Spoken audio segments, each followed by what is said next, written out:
this evening's matches was tight. A win for Leeds in Milan and they'd win the group. A draw would get them through as runners-up. Defeat and Barcelona would have to slip up for Leeds to make it. Your commentators in the San Siro, David Pleat and first Peter Drury. Well, never mind the conspiracy theorists. If, and it is a big if, money has changed hands, then what's it worth anyway once the game has kicked off? After all, nobody's paying anybody to lose here. It's tough though on the Milan side, who'll be scrutinised for too much or too little apparent effort. Certainly their lineup is as strong as could be. Costa Curta injured, otherwise little surprise. Leonardo picked to accompany Bierhoff and Shevchenko up front. Dida, despite his Ellen Road calamity, back in goal. No AC Milan team has ever lost at home to English opponents.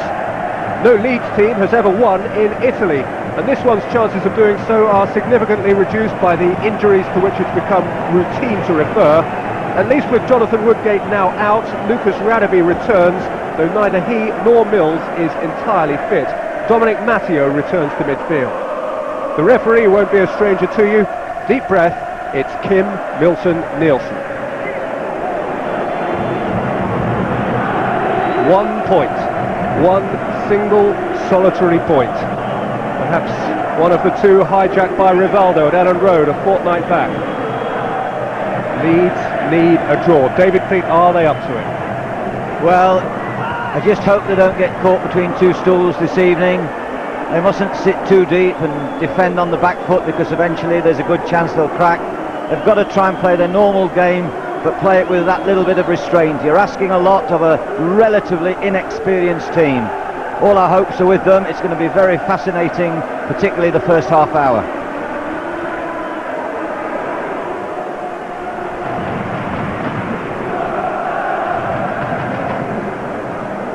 Maldini for Serginho. Kelly's come to close him down. Serginho is smart on the ball there. Runs away from Kelly and runs at Bowyer. He's got between the pair of them. That's brilliant by Serginho, and Kelly pulled him back and will at best get away with a ticking off from Kim Milton-Nielsen. This guy looks smart. I'm told that last year he absolutely destroyed Chelsea down the left-hand side. I think it was Petrescu who was trying to contain him at that time, and he didn't have a very good evening. But Serginho looks as though he's got that almost, I should say, typical Brazilian feeling for the ball and wanting to run with it and go at people. Lifted in by Albertini dangerously and with pace. Slashed across goal. Shevchenko unable to apply a touch. 7 European goals this season already for him. He's scored in 9 out of 12 competitive games for Milan this year so far.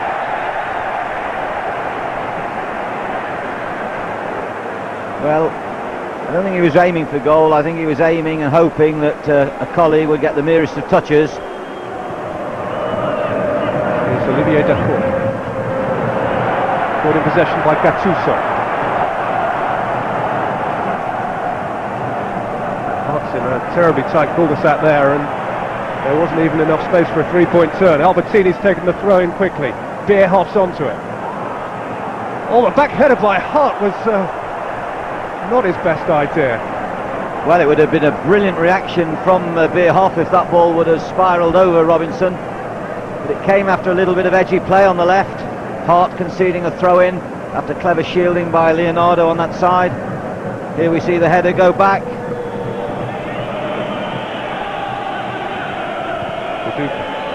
Hart. Backer. And again Hart, the flag is up. Of course, AC Milan in a much more relaxed position than they were a year ago, when partly as a result of Chelsea's 1-1 draw here, they found themselves going into match day 6 playing for a place in the UEFA Cup and failing even to achieve that. Finished bottom of their first phase group then, which was simply unacceptable. Here's Albertini for them now. Right by Leonardo. Serginho.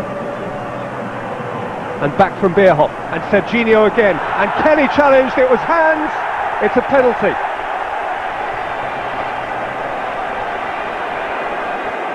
Gary Kelly's view is that it was ball to hand. but Kim Milton-Nielsen will take no note of his protestations.